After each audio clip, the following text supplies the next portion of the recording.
these people that were entered into indentured servitude, even if they escape from it, sometimes feel like they don't belong. The national question that proves to be unresolvable without the loss of 600,000 lives is simply, can human beings be held as property? During Joseph Smith's lifetime, a few black male members of the church were ordained to the priesthood. Church records offer no clear insights into the origins of this practice.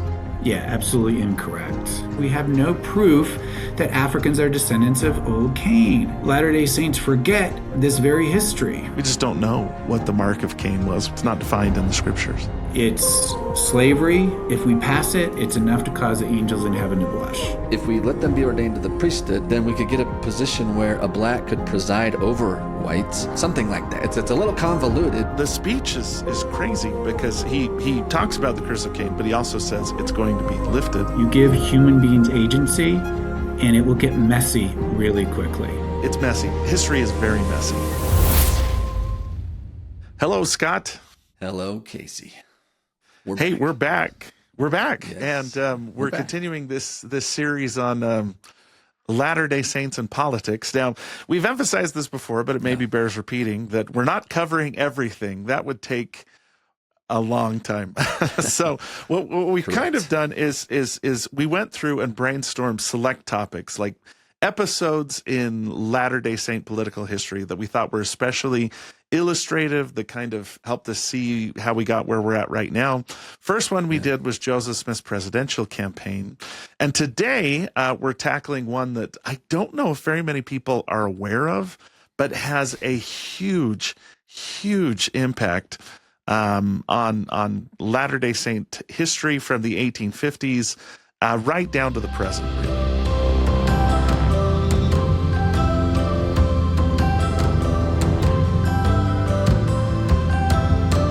So last time we were in Nauvoo, and we talked with Derek Sainsbury about Joseph Smith's presidential campaign, and we talked about the martyrdom, how Joseph never actually makes it to the election.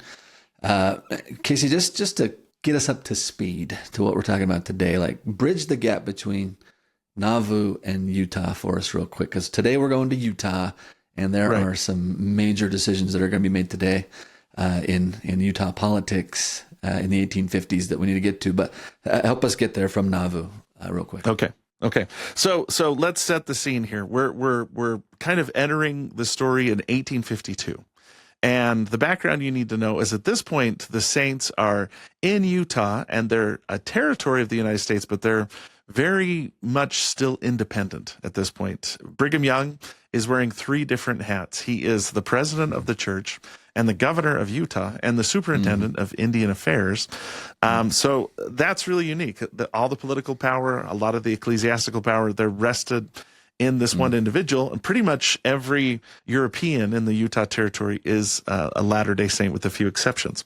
Now, some of the stuff from the last episode that we talked about is important to set the scene too. Remember, when Joseph Smith ran for president, he ran on an anti-slavery platform. So he's anti-slavery. He wants to end it by 1850.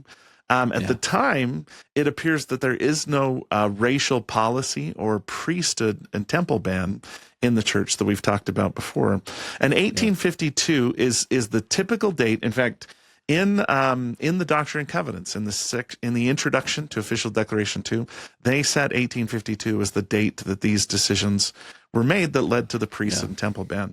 What we're going to try and explore today is the political environment surrounding it, because we often just act like the priesthood and temple ban came out of nowhere, that it was suddenly announced, when really it very much is affected by not just even the local politics of the time, but the national politics in the United States in the early 1850s. So remember, we're less than a decade pre-Civil War here.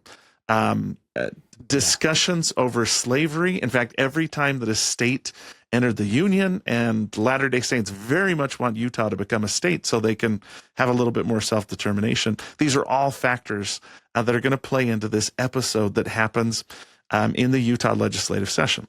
And I am also pleased to tell you that we have with us the expert, the guy that we most wanted to talk to about this, Paul Reeve. So, Paul, say hi.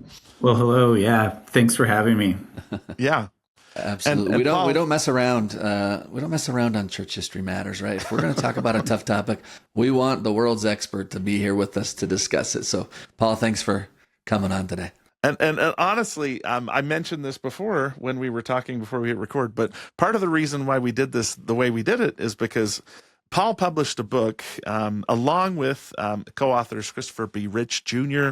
and Legene Purcell Carruth called This Abominable Slavery, Race, Religion, and the Battle Over Human Bondage in Antebellum Utah. And the book is amazing. The reason why we invited Paul on to explain the book instead of explaining it ourselves and then bringing Paul on for a Q&A is it's so complicated. We just kind of wanted to go directly to the source here. And Paul, you have spent a lot of your career kind of swimming in these waters of race and religion, and especially Utah history and how those two things have affected the history of the saints. Yeah, no, that's right. It sort of became a focus of my scholarly research trajectory. And so, this book sort of grew out of earlier research projects and the result of, a significant new body of source information that prior scholars didn't have access to. That's so exciting. And that's where Legene comes in, right? She can translate Pittman shorthand. And so there's been a whole host of interesting discoveries made recently because she's available. And I think there's only a handful of people on earth that can translate Pittman shorthand. Is that correct? Yeah, no, that's absolutely correct. We provide a digital scan from the Church History Library of one of the sheets that Legene transcribed for this legislative session in 1852, just to give readers a sense of what we're talking about. And I can make neither heads nor tails of it. Legene is self-taught, and she receives requests from around the nation. She will be sometimes sent Civil War diaries to transcribe. So she really is a leading expert and one of a very few handful of people who can still read this 19th century version of shorthand. And I should mention, too, to our listeners, if you're interested in just reading this directly, Legene's transcriptions are available. What's the name of the website that they can go to, Paul, to download the documents? Thisabominableslavery.org is a website hosted by the Merritt Library at the University of Utah with full cooperation of the Church History Department of the Church of Jesus Christ of Latter-day Saints. So it's the collection of all the primary source documents, including speeches from this legislative session that we could make publicly available. And like I said, there are links back to the Church History Department catalog and full cooperation from them in bringing this collection together. Yeah, and I should mention, I recently was on a trip, and for instance, I downloaded Brigham Young's speech that he gives during the legislative session, the most controversial one, and there is a lot of nuance and subtlety there that I'm still trying to process. That's part of the reason why we brought you in, was to help us process this, because once I read through the speech, I was like, wow, this completely changes the way I see things. Anyway, Paul, let me give you a little bit of an intro, and then we'll just dive into our questions. So, Paul Reeve is the former chair of the History Department and the Simmons Chair of Mormon Studies at the University of Utah, where he teaches courses on Utah history, Mormon history, and the history of the U.S. West. His book, Religion of a Different Color, Race and the Mormon Struggle for Whiteness, which was published by Oxford in 2015, received 3 Best Book Awards. He's the recipient of the Utah Council for the Social Studies University Teacher of the Year Award, the University of Utah's Early Career Teaching Award, and the College of Humanities Ramona W. Cannon Award for Teaching Excellence in the Humanities. He's also the author of Let's Talk About Race and Priesthood, published by Deseret Book in 2023 with a foreword by Darius Gray. He's project manager and general editor of an award-winning digital database called The Century of Black Mormons, designed to name and identify all known Black Latter-day Saints baptized into the faith between 1830 and 1930, and that database is live at centuryofblackmormons.org. And I've just got to say, when we talk about race and the priesthood in my classes, I put the website up on the screen. I say go in and read a couple of these bios, and you will immediately get a sense for how complicated the history of Black Latter-day Saints is. Like, some of them don't have names. Some of them don't have last names because they were raised in slavery. Some of them disappear from the historical record. Like, you've done a really important work in making that accessible to us so we can just get a snapshot of what it was like for Black Latter-day Saints, especially in the early 19th century. So thank you, Paul. Yeah, thank you. It's probably the most rewarding scholarly project I've ever been involved in my career. And we continue, we're close to 200 names, and we'll have somewhere between 300 and 400 by the time we're done. So it's an ongoing project. Wow. So cool. Now, Paul, we've had you on our show before to discuss the racial priesthood temple ban in our church's history. And that was so fun. And we're going to talk more about that today, actually. But because this is our Latter-day Saints in Politics series, we want your help, as Casey's mentioned, in highlighting and digging deeper into the political context and the circumstances in the broader U.S. and its territories that influenced Utah's political leaders' decisions on slavery here, and the effect that's going to have on the priesthood temple ban. We know they weren't operating in a vacuum, Paul, but they were operating in a context that was fraught with real political consequences, right? So maybe the first question for you is actually a list of questions. I don't know which one you want to tackle first, but here's my little list of questions for you. At a high level, just kind of help set the political scene for us in Utah in the late 1840s, early 1850s here. Who are Utah's political leaders? What's the relationship between Utah territory and the broader U.S.? How did the national debates around slavery at this time influence the discussions in Utah territory? What pressures are they feeling? Just kind of set the stage for us, Paul. Yeah, sure. So I think probably the most important thing to help set the stage is just to remind listeners that the U.S. war with Mexico ends with the Treaty of Guadalupe Hidalgo, which is signed in February of 1848. So just 7 months after the Latter-day Saints arrive in the Great Basin. And the Great Basin, we have to remember, was Mexican territory when they arrive. They fled the United States. They were looking for a place outside of firm governmental control to establish their religious kingdom. Within 7 months, they find themselves back within the bounds of the United States. What does this mean for the nation as a whole? The nation has now acquired a vast new amount of territory. The Mexican North becomes the American West. What that does is simply reintroduce the question of the expansion of slavery back into national politics. Will that new area that has been acquired from the war with Mexico become free or slave? And that is a question that will, tear the nation apart and cost the nation 600,000 lives. It reintroduces that question into national politics and the balance of power, right? Will states that are carved out of the Mexican cession become free or enslaved? And most people, we think about the road leading into the Civil War as tension between the North and the South, and certainly that's true. But you can't divorce it from the American West, because it is the American West that questions about the addition of new land from the American West that will prompt the South to secede. Abraham Lincoln is elected on the promise that he will not interfere with slavery where it exists.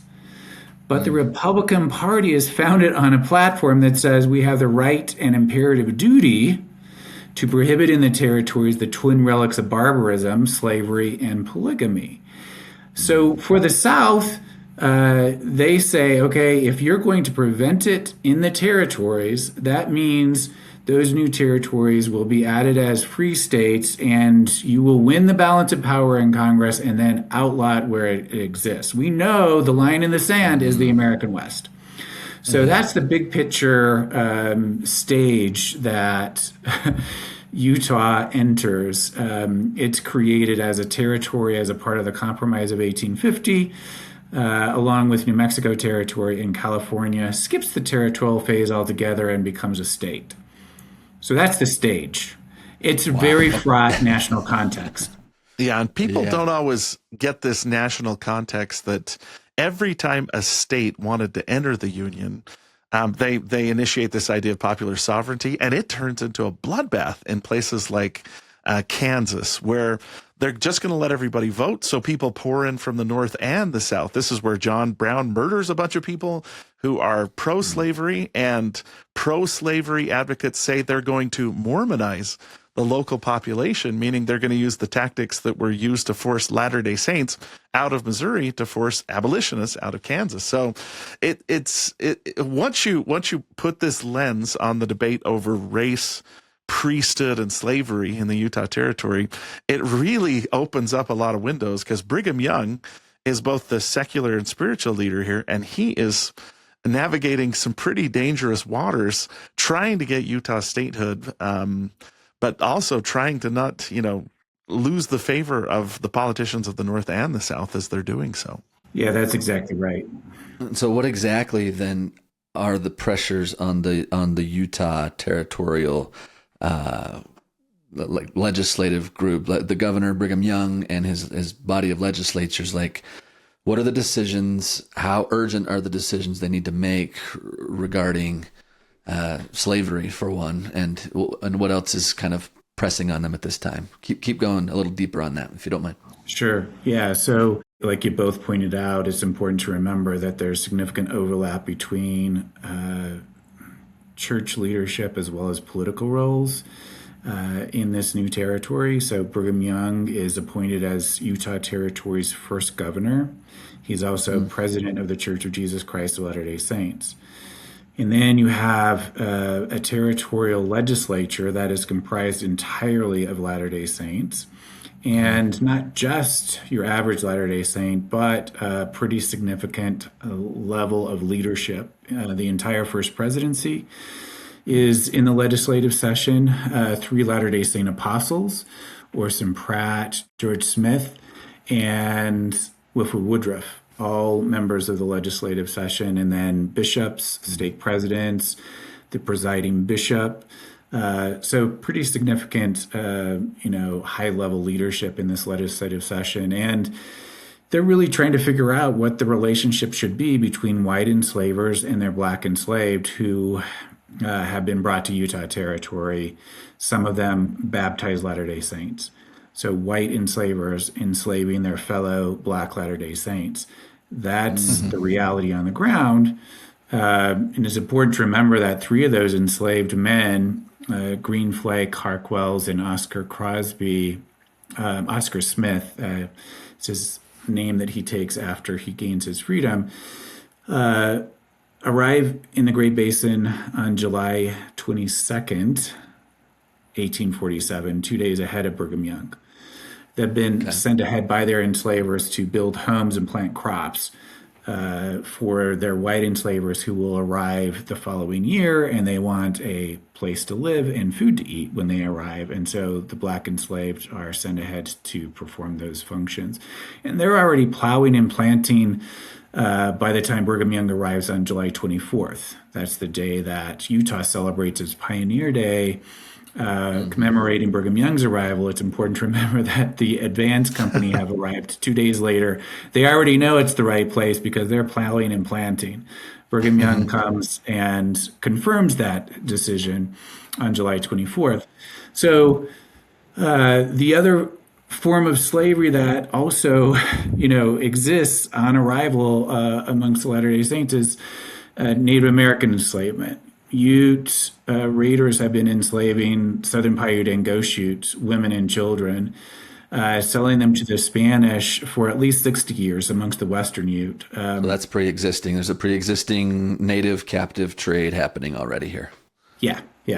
So those 2 things are what are weighing on the minds of legislators when they meet in January, February, and March of 1852. What do we do about these 2 forms of slavery that exist in Utah Territory? What laws will govern these relationships? Those are the questions that are that they feel compelled to address. And there's a court case that sort of even overlaps with the legislative session that we think sort of brings this to the forefront. Brigham Young's take before this was that if there's no positive law, then it's just free territory. So slavery exists by custom. They arrest an enslaver from New Mexico and put him on trial, and he's convicted and sent back to New Mexico. And the judge, Zerubbabel Snow, who presides over that case, says, look, if there's no positive law in the books, then this is free territory. That concerns Southern enslavers. The national question that proves to be unresolvable without the loss of 600,000 lives is simply, can human beings be held as property? And Northerners will say no, it's a fundamental violation of the founding ideals of this nation. And Southerners will say, actually, they can be held as property, and the Constitution protects our property right. And if you take our property from us, you are violating the Constitution. That standoff cost us the deadlock. 600,000 lives. Yeah. So, Paul, what are some misconceptions people have about slavery? I don't know if we covered that question. And some of it has to do with definitions here, too. For instance, one of the terms that came up in the 1852 legislative session was servitude, which is different than how we imagine slavery. Could you walk us through just the legal definitions, the way you've described black slavery and Indian slavery, and what would they have been discussing in this session? Yeah, it's a really good question. This gets into some of the nuance of the argument here. So in the 21st century, we tend to think in pretty stark binary, two categories, either free or enslaved.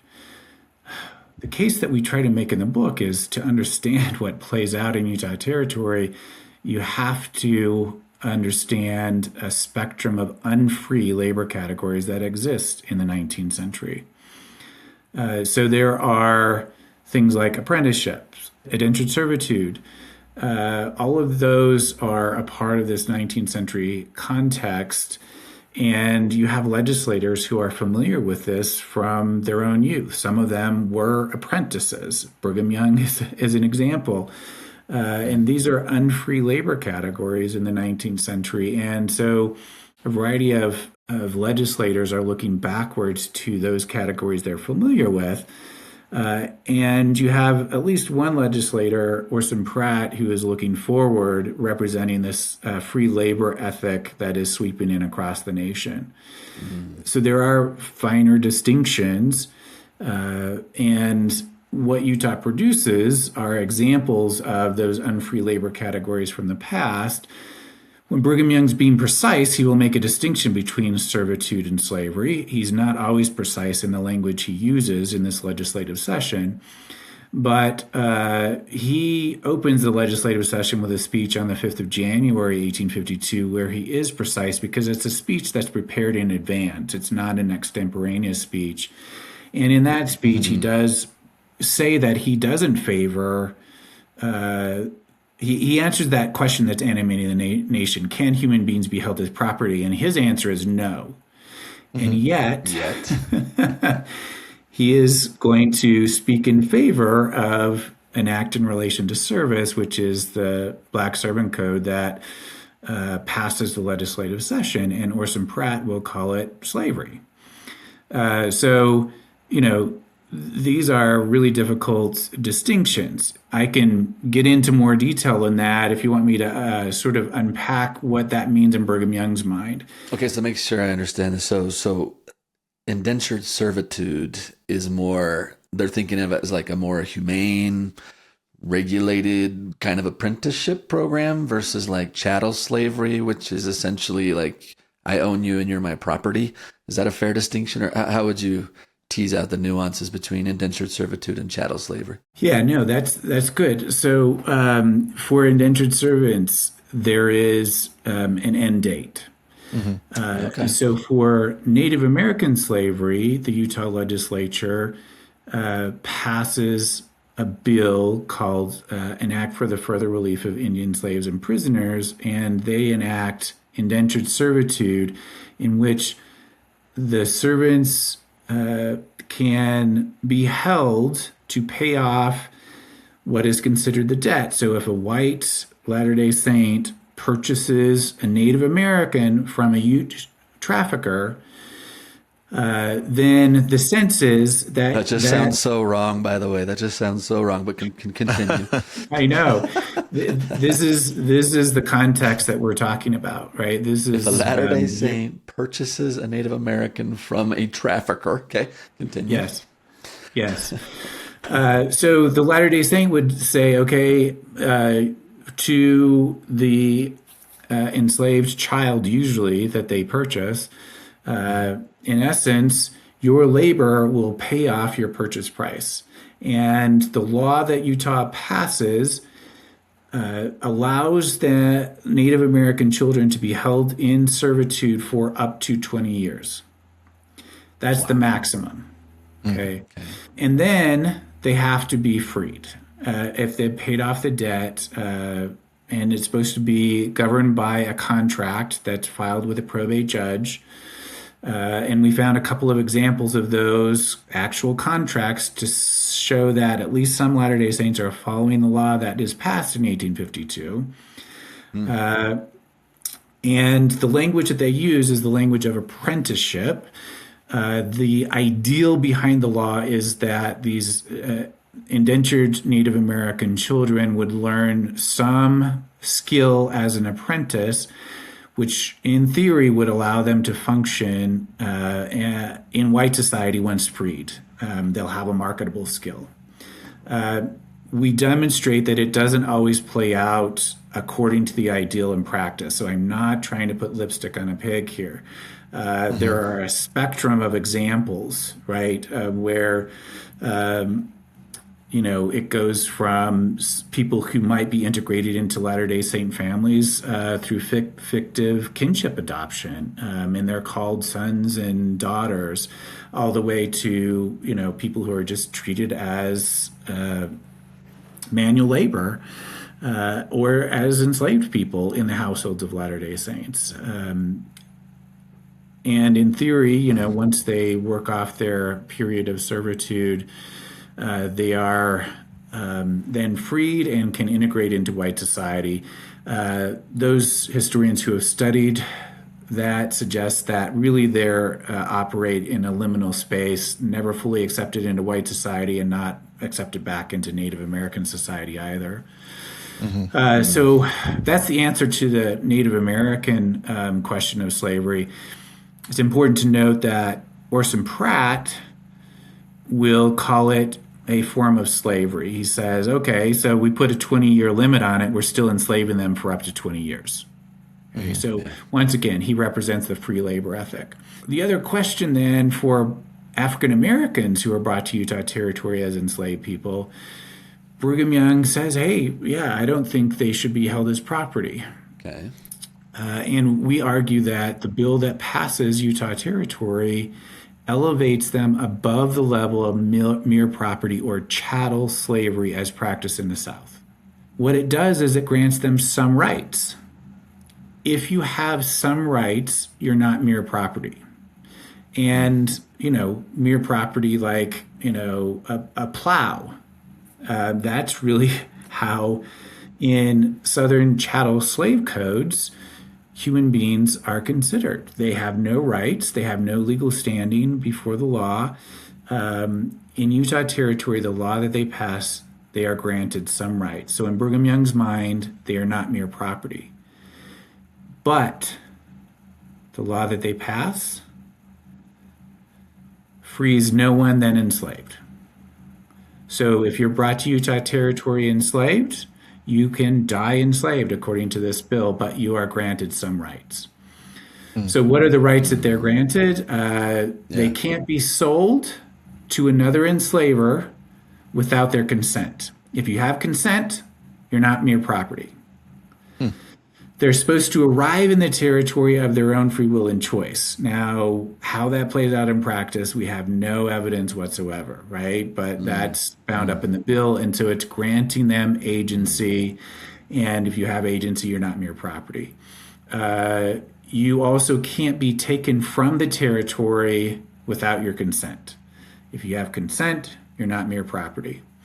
But really, that's it. So the other thing that we consider in the book is, okay, what does this mean legally? And it does elevate them above the condition of mere property or chattel. Yeah. So we're arguing that Utah passes something that doesn't equate to chattel slavery. They're required to be educated in this law that passes. In the South, you can't legally educate your enslaved person. There are distinctions, in other words.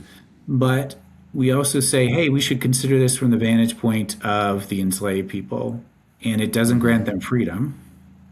Right. So we make the case, no one who is enslaved in Utah Territory wakes up the day after this bill passes and says, oh man, my life is so much better now.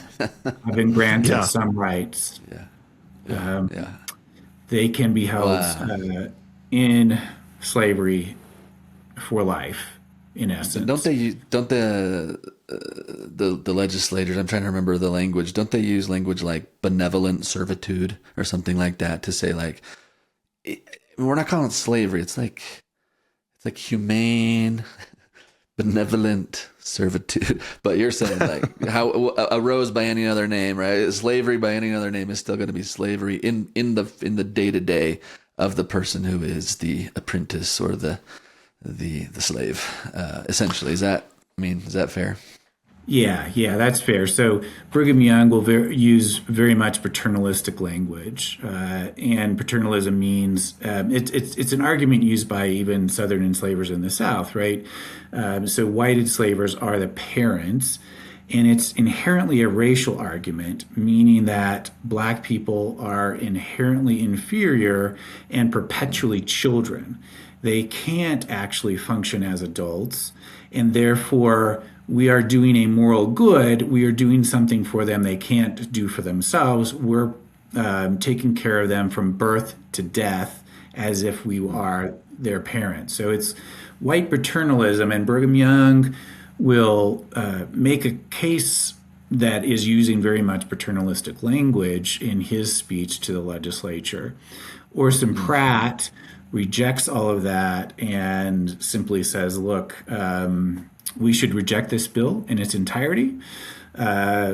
It's slavery, and if we pass it, it's enough to cause the angels in heaven to blush. So he gives a very impassioned speech, and he's butting heads with Brigham Young. And we believe that actually his position does produce a pretty significant modification in the bill before it passes. Mm-hmm. So Orson Pratt, he emerges as one of, like, the heroes of this story, if I could just say it that way. Like, we like him by the time we're done reading this. Like, yes, Team Orson, right? Like, why was Orson willing to challenge Brigham Young so publicly on these issues of slavery and Black voting rights? Like, where's he coming from on this? Yeah, as far as we can tell, he grows up in upstate New York, same as Brigham Young, and upstate New York itself adopts a gradual emancipation law, but they still seem to fall along very different lines over this question. And as far as we can tell, Orson Pratt is convinced by the free labor ethic argument that is animating the nation. Brigham Young is conservative and looking backwards to the unfree labor categories he's familiar with when he grew up and believes that's an answer. He's also sort of, struggling with white enslavers and their argument that you cannot take my property from me because the Constitution protects my property. Yeah. And he's also afraid of schisms within the church community. The Baptists, the Presbyterians, and the Methodists have all split into southern sections of those religious traditions. over the question of slavery. So those are things that are concerning Brigham Young, animating his mind, and you have white enslavers who are, I think, making a case for themselves out of proportion to their percentage of the population. They're really a minority in Utah Territory, but wield undue influence in this legislative session as it plays out. And so I think Brigham Young is concerned about that as well. Orson Pratt is saying, okay, I don't care if it's 20-year indenture, and I don't care, if we're calling it servitude for African Americans. These are still forms of unfree labor, and they should be rejected. He proposes that both bills be rejected and that Utah Territory doesn't go down this road. He doesn't win the day, but in response to his very impassioned plea, we think they do change one section of the servant code that passes.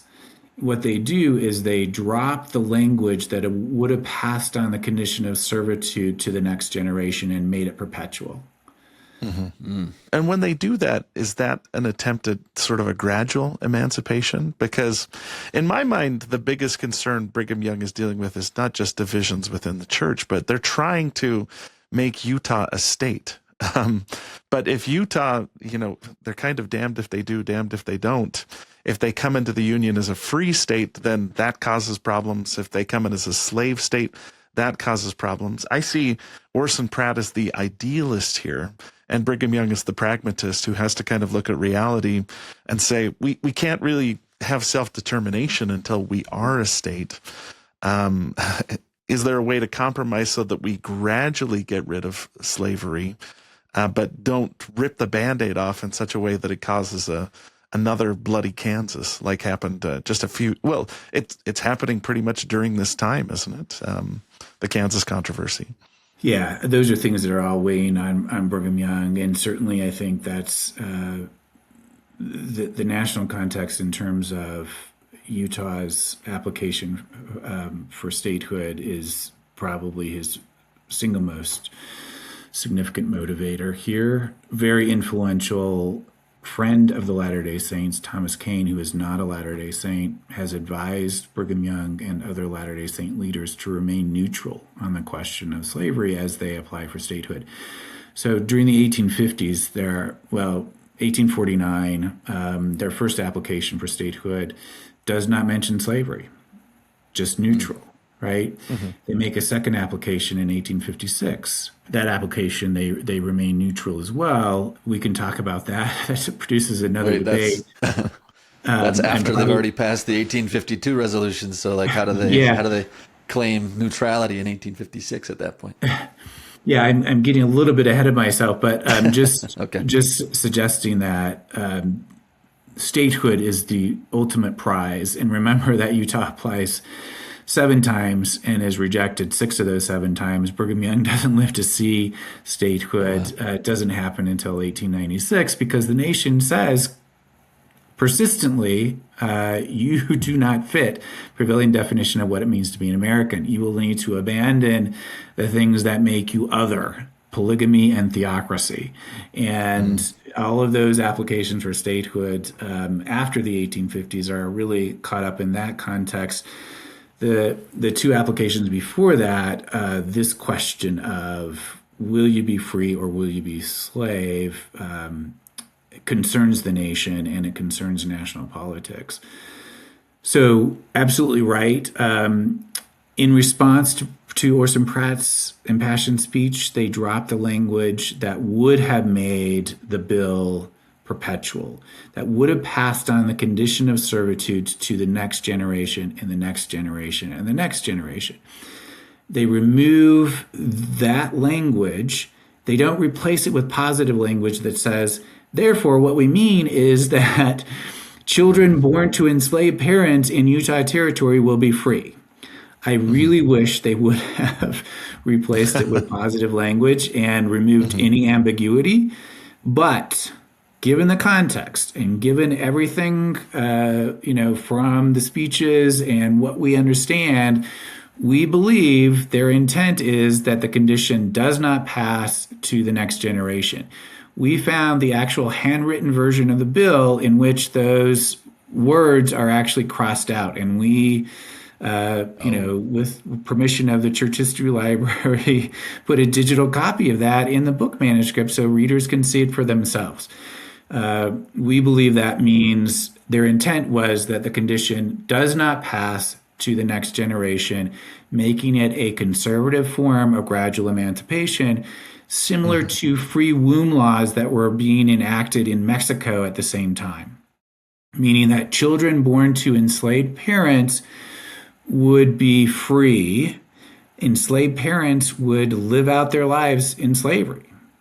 But children born under this provision would then be free.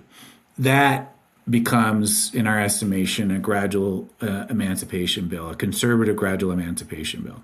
I also wouldn't underestimate some of those questions about consent. Again, this is a lot of legal speak that we need to tie to human people.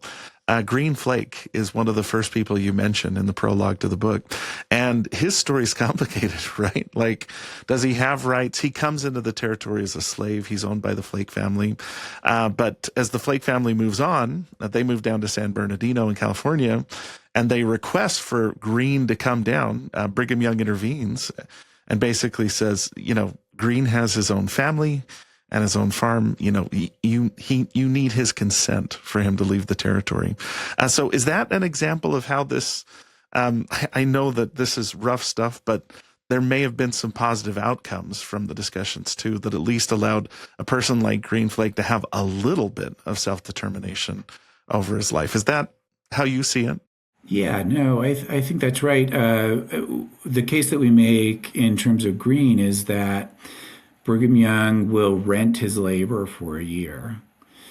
And this was common in the plantation South. If you're an enslaver and you have more enslaved people than you might use on your plantation, you can make money off of them by renting their labor to someone else. This seems to be the arrangement that Brigham Young makes with the Flake family as they leave for San Bernardino. I think he's trying to keep, Green in Utah territory. He rents his labor, and then, the evidence seems to suggest that he considers Green free, and Green, marries Martha, and she's also an enslaved Latter-day Saint. They have 2 children. They raise them as Latter-day Saints. And Brigham Young seems to consider him free at that point. Agnes Flake in San Bernardino doesn't necessarily seem to think so. And when she writes to Brigham Young, we read his letter as basically saying, no, he's not going to come to California, and I think it's best to just leave it alone and move on.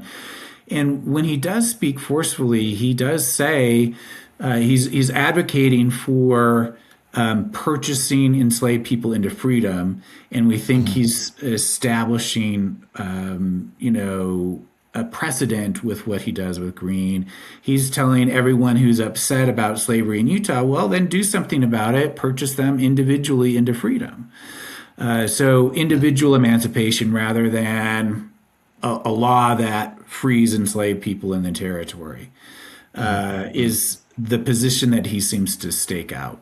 So after he tells Agnes Flake that Green isn't coming, is it your opinion that Green is a free person after that point? Because when I read through Green's history, we wrote a chapter in a book. The question I kept wrestling with was, is he a slave or is he free? And it really illustrated how difficult those definitions could be to pin down in the 19th century. So do you think Green was free after Brigham Young intercedes and says he's not coming? I do, and I think Brigham Young believes that. And he tells Agnes, his health isn't great. We really don't have any evidence that that's the case. I think he's just trying to get her to move on. And certainly Green doesn't go to San Bernardino and doesn't give any more of his labor to the Flake family, and he's establishing his own farm in the Fort Union area. So my opinion, yes, he is free after his work from that year with Brigham Young, where Brigham Young rents his labor. I think Brigham Young considers him free after that. And I think he's right. And he seems to be operating in that way, developing his own farm. Mm-hmm.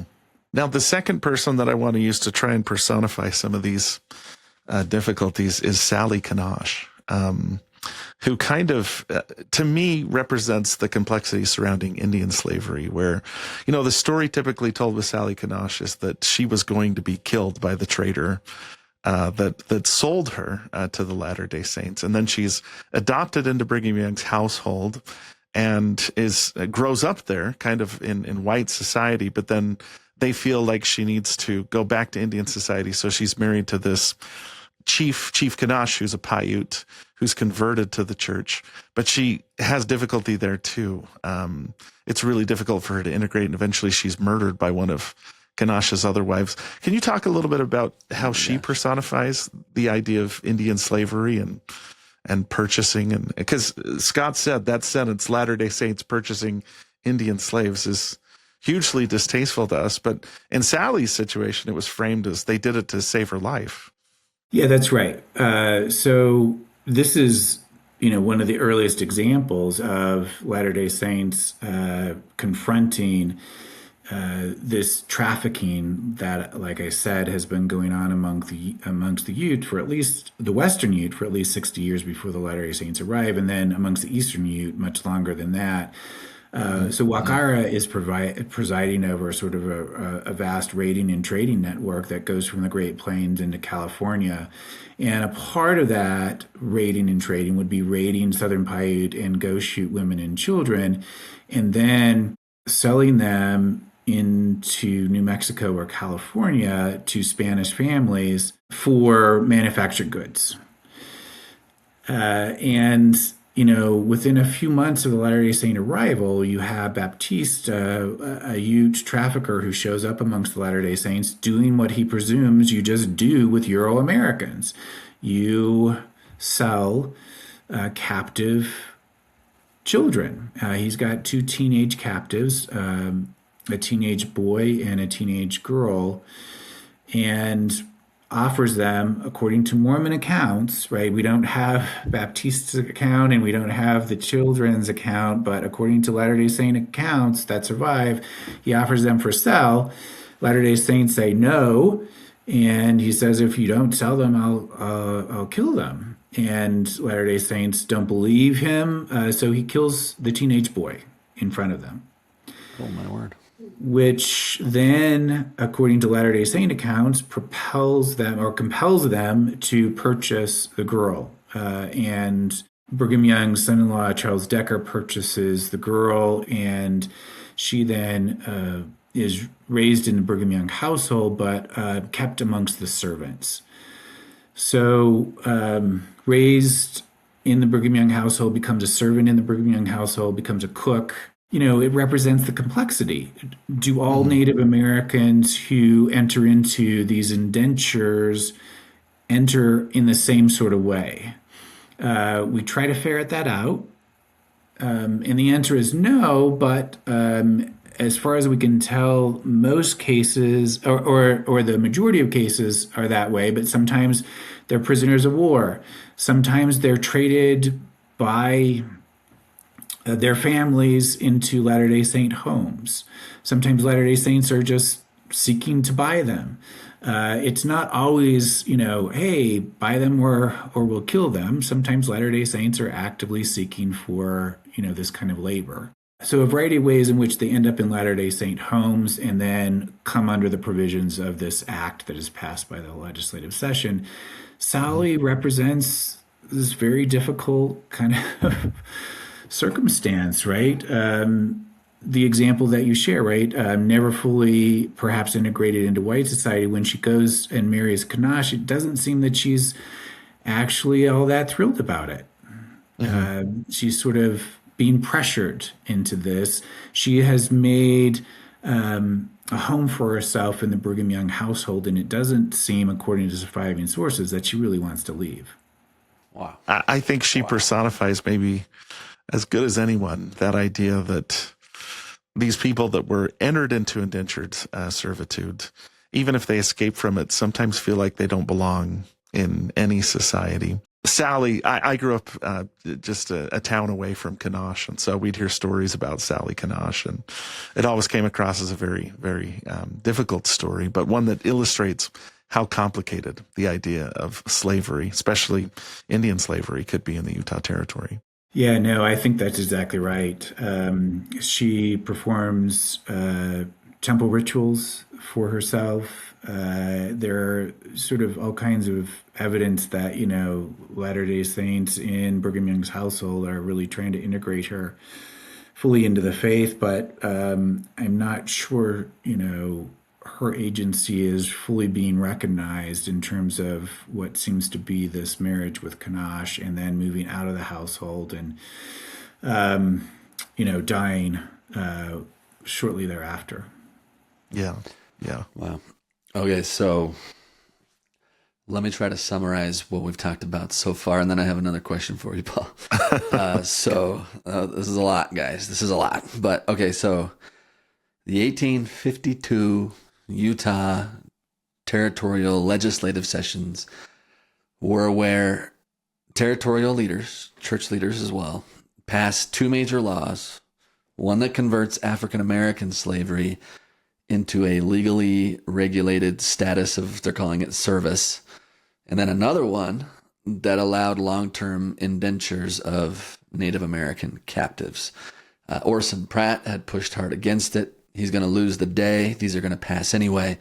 But his influence does help to maybe mitigate some of the long-term impacts of that, especially on Native American indenturehood. So far, how am I doing, Paul? Then I have a question. Good. Yeah, good. Okay. So if we just back up for a second and talk about how this is going to impact the church even long after the Civil War, like how do these 1852 territorial debates help us understand better the origins of the priesthood and temple restrictions that are later going to be like an integral part of Latter-day Saint practice? How does this all play out there? Yeah, well, the new speeches that Legene transcribes gives us fantastic new context for the origins of the racial priesthood and temple restrictions. Okay. And I hope people understand this is new evidence. So if you grew up on a different narrative, please consider the new evidence. Please go to thisabominableslavery.org and read Brigham Young's speech, read Orson Pratt's speech, read Orson Pratt's two impassioned anti-slavery speeches. Brigham Young, in these legislative debates, will give us the first public articulation of a racial priesthood and temple restriction, and he's drawing upon the curse of Cain from the book of Genesis. Orson Pratt will reject that. It's the only explanation Brigham Young ever gives, and Orson Pratt says we have no proof that Africans are descendants of old Cain. Hopefully it goes without saying in 2026, Orson Pratt is correct. And yet that idea will entrench itself across the rest of the 19th century and become solidified in place in the beginning of the 20th century, to the point that Latter-day Saints forget this very history. And they come to believe that these racial restrictions were in place from the beginning. Human beings had nothing to do with them. God put them in place, and it will take a revelation to get rid of. It does take a revelation to get rid of. True.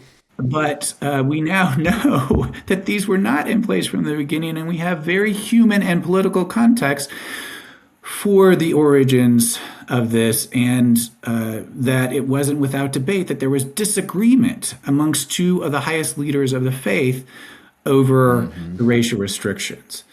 So what we say in the book is that, Congress actually overrules Utah Territory in 1862 because they pass a law that outlaws slavery in all territories of the United States.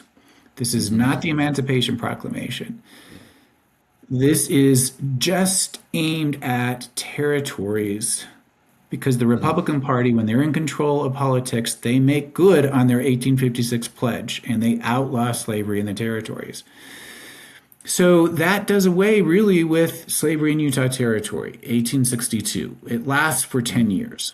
And I think most of my students are surprised to find out that the priesthood policy has its origins in a legislative session, and not a session of general conference. There's not a general circular sent out. It happens in the middle of this debate that really is occurring on a national scale. So it's such valuable context. That's why I'm so grateful that you've done the work to provide this for us. And I think it's important to say, Casey and Scott, that there is no line in the sand even in 1852. It takes on a life of its own and grows in accumulating precedent across the course of the 19th century. So we have other data points. 1879, the president of the church, John Taylor, isn't sure what to do about a black priesthood holder, Elijah Abel, right? So it's not unambiguously in place just at Brigham Young's first utterance either, right? It takes on this growing, accumulating precedent. Congress outlaws slavery in the territory in 1862. We say in the book, Congress overrides Brigham Young in 1862. It takes God to override him, but not until 1978. That's sort of the life that this takes on. Yeah. The other important point, I think, is just there is no revelation that anyone can point to begin this. Brigham Young is not claiming a revelation. He's in a heated debate with Apostle Orson Pratt and territorial legislator Orson Pratt. Yeah. And when I read Brigham Young's statements in this, like when I read his speech, it seems like the logic that he's laying out is something like this. Black Africans are descendants of Cain, and they can never preside over the descendants of Abel. B, since we are authorizing or proposing to authorize servitude here, offering them priesthood ordination would put us in a weird position. I'm now riffing off of Brigham Young's ideas here, but this idea that if we let them be ordained to the priesthood, then we could get a position where a black could preside over whites, because priesthood is inherently about presiding in some sense. And because that's incompatible with what we're proposing here in this legislative session, they don't have any right to the priesthood. Something like that. It's a little convoluted, but like something like that is what he's saying, right? And the other important context is that Orson Pratt has proposed in the election bill that they also are debating that black men be allowed to vote. And so that's animating. That's animating Brigham Young's concern. He says, we just as well make a bill here for mules to vote as for Negroes and Indians. Oh, Brigham. And when he's arguing about presiding, he's saying they can't preside over me in church affairs, and they certainly can't preside over me in governmental affairs. But remember, there's also that long section of that speech where he's concerned about race mixing. And I think that's really the basis of Brigham Young's concern that animates the priesthood restriction. He fears race mixing, meaning interracial marriage and having children, blacks and whites having babies. Yeah. Okay. Yeah, and I've got to say, it's worthwhile to download the speech because there is a lot in the speech to process. For instance, let me read you this passage. This is from Lejean's transcription. Brigham Young says, if you talk about dark skin, I never saw a white man or woman on the earth. I have seen persons whose hair became white, but to talk about white skins, it is unknown in the earth, although some are darker than others. Look at the black eye we often see upon men and women who are called white. There is no such thing as white folks. We ourselves are children of Adam who received the blessing, and that is fair enough for us. But then he starts talking about mingling with the seed of Cain. So the speech is crazy because he talks about the curse of Cain, but he also says it's going to be lifted and they'll have all the privilege of more. He talks about how they shouldn't be able to vote, but at the end of the speech, he also says that they're citizens. He says that Indians are citizens. So it's kind of this unique mixture of thoughts that are somewhat progressive. You know, calling a black person or an Indian a citizen is incredibly progressive for the 1850s, but it's also mixed in with this older theology of black people being lineally descended from Cain. And because of that, they kind of have to wait their turn in line as we go. And again, you're right, Paul, that we do still see this brought up in the church sometimes, where Orson Pratt is correct, and he's correct in the 1850s, is saying, we just don't know what the mark of Cain was. We don't know who's descended from Cain or what it actually meant. It's not defined in the scriptures. Yeah, that's right. And there's a great article on the word mark. It's a mistranslation according to Kent Jackson. If you haven't seen his article in, I think, The Interpreter, it's really, really good. But in any case, that's the context. That's sort of the fraught waters they're swimming in. And, it has, unfortunately, these really long-lasting implications. It lasts for 130 years, roughly, whereas the act in relation to service lasts for 10. Mm-hmm. That's the bigger picture ramifications that we try to address in the book. The long-lasting impact is the racial restrictions, and it comes out of these political debates. Okay, can I ask another question? I actually want you to react to a statement, Paul. Okay. Sure. So there's a line in so in the newest version of Latter-day Saint scripture, in the Doctrine and Covenants, actually Official Declaration 2, I think it was 2012 that they added the little italicized introduction to this. I think it's 2013. Was it 2012? 2013. Thank you. They add this in 2013, and this is before you and Legene are discovering some of these transcripts and all the good stuff that you now have in your new book. So there's a line here that I'm wondering if you react to. It says that I'm quoting now from the italicized introduction to OD2. During Joseph Smith's lifetime, a few black male members of the church were ordained to the priesthood.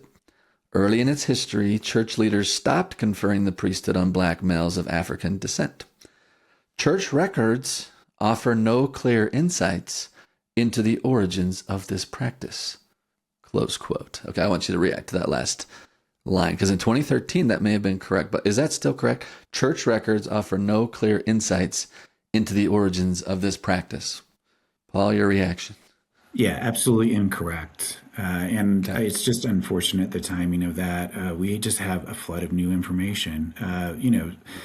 Basically 60 transcribed pages of speeches that were not available to any prior scholar. And Legene was actively transcribing these in 2013 when that new heading was added to Official Declaration 2. I do not believe it's accurate. In fact, church sources give us significant insight into the origins of the racial priesthood and temporal restrictions. So that's not an attack on any church historians who advised to write that line. We're just saying that there's now more information. Is that right? That line is now outdated. Is that fair framing of it? Absolutely, yes. Yeah, we have a flood of new information. And so, when you know new information, then I think you can respond. So yeah, it's not an attack on anyone. I'm simply saying, frustrating, I think, timeline of events that played out. I don't believe that that's accurate. And I'm gonna push back just a little bit and say, yes, it is true that we have more information than we did in 2013 when the heading was written. At the same time, too, I don't know how it's such a complicated question and there's so much going on. I don't know how I would rewrite that. Like I've written for the church, and I know kind of, and so have you, Paul. I mean, you've written things on behalf of the church before. How complicated that would be. Like, would you change the line from church records don't offer a clear explanation, or it's just really, really complicated? Church records offer a complicated picture of the origins of this practice. Is that how you would rewrite it? That the circumstances surrounding the origins are complicated? Because, I mean, one of the great things you've done, too, is show that the policy was very unevenly applied in the 19th century, and it really doesn't get codified until the 20th century. And so sometimes, when I'm talking about this in class, I'm even remiss to say it's a policy, because it doesn't seem like it was clearly worded. It was more of a societal norm that settled in and then was codified by later generations. It's just, that's another wrinkle to the whole controversy too, is that Brigham Young seemed to be more than willing to make exceptions to the policy. At the same time, too, he was the one that was probably most responsible for establishing the norm that becomes baked into the cake and then later on has to be removed by revelation.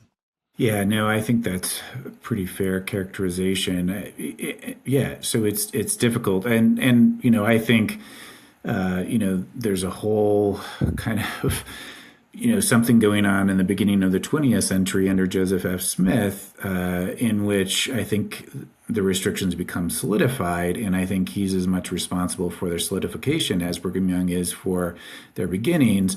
But that's when the new false memory comes in.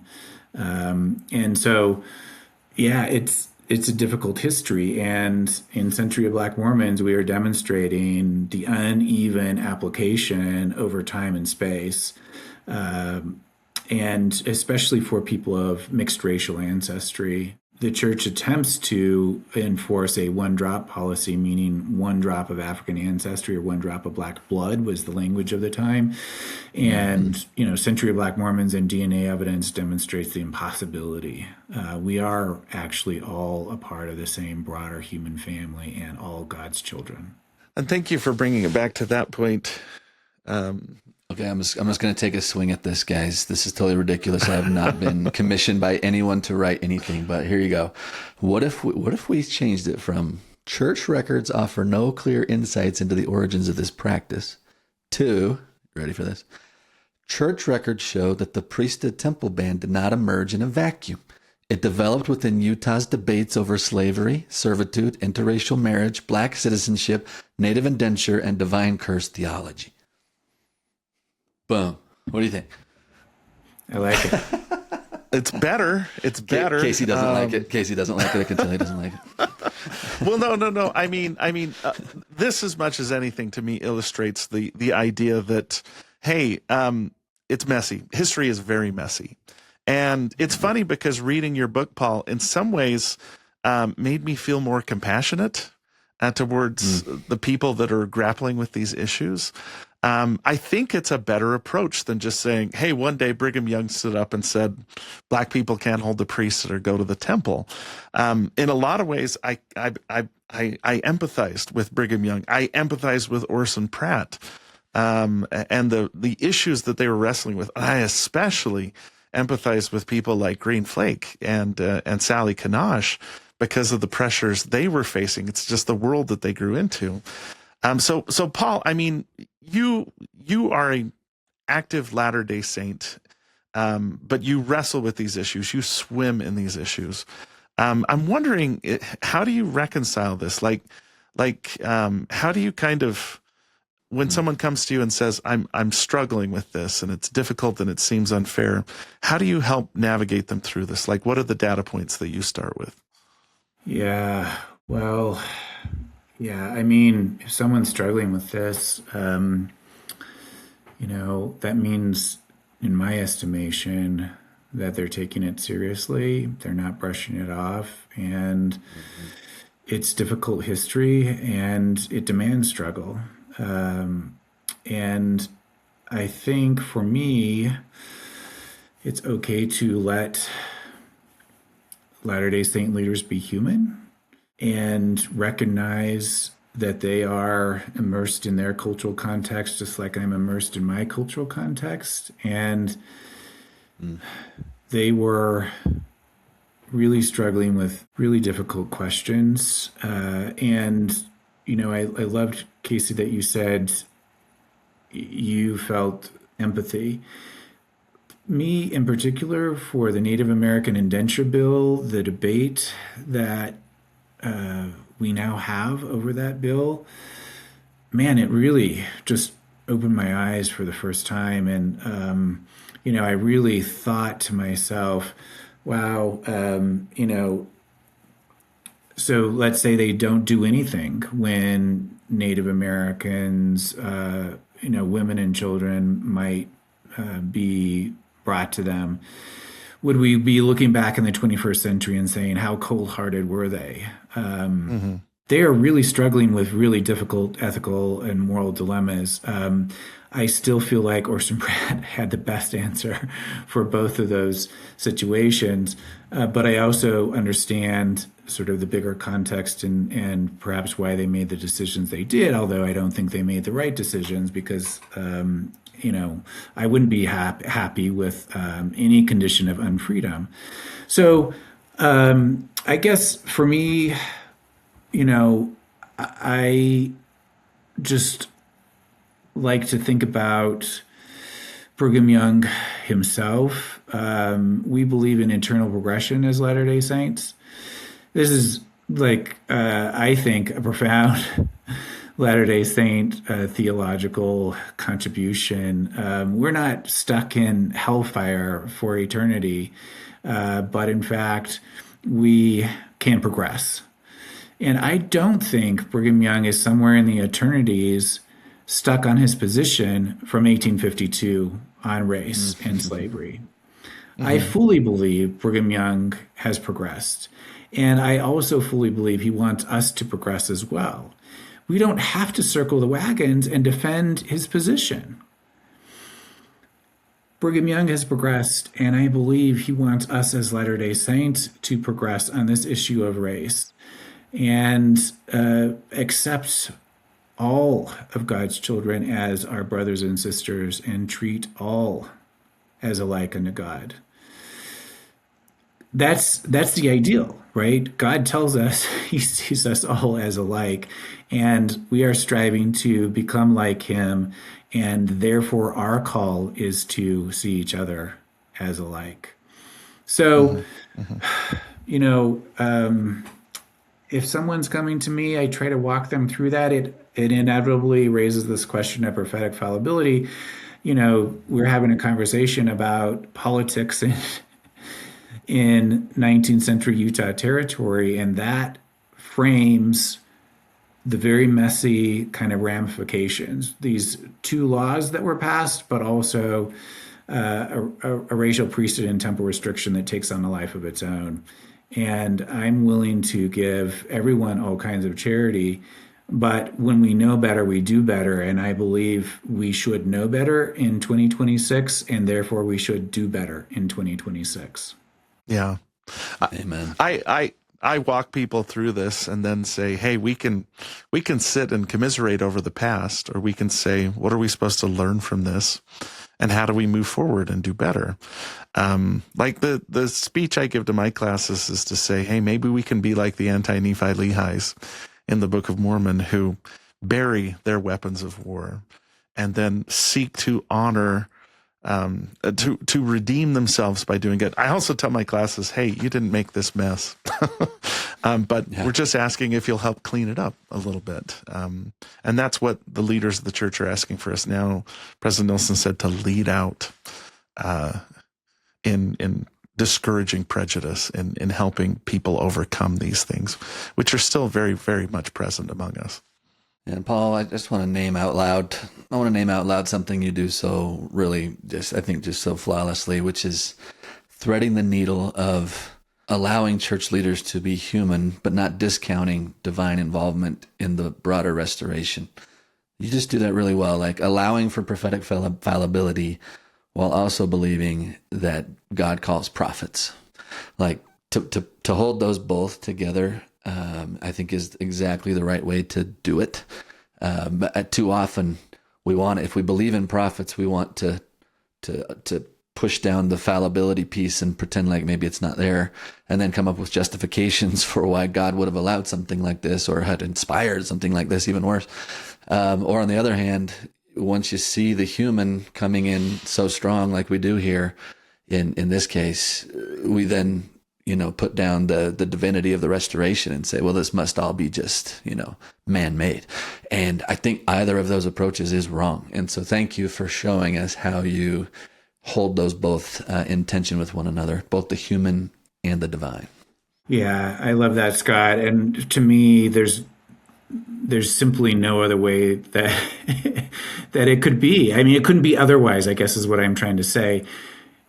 We suggest as Latter-day Saints that the gospel plan is grounded in agency. You give human beings agency, and it will get messy really quickly. Yeah. Agency leads to messiness. Like, I have it 100%. in my own life, for heaven's sake. That's just a part of the learning and growing process. And so I don't expect anything else when I study history other than messiness. And I got to say, your research has also helped me kind of understand ancient scripture too. I had a unique experience where I was reading your book alongside a bunch of stuff about Paul, because I had to give some presentations on Paul, and all of a sudden, all the controversy they were struggling with 2,000 years ago over allowing non-Jews to join the church and should they be circumcised or not be circumcised, allowed me to see that, oh my goodness, the leaders 2,000 years ago who we tend to idolize and lionize, and they were perfect, also had these inherent prejudices they grew up with, that God puts us in story problem situations to try and wring out of us. And just like you said, if we have agency, sometimes we're going to make bad decisions. But ultimately, we believe that this is a story of redemption, that God is getting us to a better place. And there's going to be a lot of bumps along the way, but we are going to get there. Yeah, I love it. It's a long narrative arc too, right? We gotta allow for not just years and not just decades, but sometimes over a century for these problems to work out. So right, the arc of the universe is long, but it bends towards justice. A smart guy said that. Not me, but a very smart man said that. Well, Paul, this has just been so fun to have you with us. Thank you again for coming on. Anything final you want to say as we kind of land the plane here today?